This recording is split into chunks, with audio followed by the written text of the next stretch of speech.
পারেন, যদিও এগুলো একটা ওভারঅল বলছি, কিন্তু যদিও এটা যদি আপনার চার্ট প্রেডিকশন করিয়ে সঠিক গাইড নেয় সেটা একরকম, আমি এখন যে রেমেডি বলছি সেটা কিন্তু সার্বিক রেমেডি। হ্যাঁ, এটার ফল কিন্তু আপনি 50% পাবেন। ভাববেন না যে এটা করলে আপনি সার্বিক পাবেন, এইগুলো কিন্তু ভুল হবে। তো রাহু কেতুর জন্য যেটা বলছি সেটা হচ্ছে অবশ্যই আপনি হনুমান চল্লিশা পাঠ করবেন এবং একই সঙ্গে হনুমানজির মন্দিরে পুজো দেবেন শনি মঙ্গল করে আপনার নামগোত্র সহযোগে, এবং কুকুরকে খাওয়াবেন।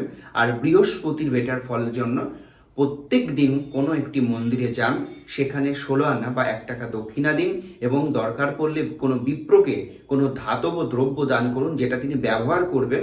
একই সঙ্গে নিজে হলুদ ব্যবহার করুন, ঠিক আছে? তবে এই ক্ষেত্রে বর্তমানে ট্রানজিট আপনাদের জন্য শুভ বলা যেতে পারে।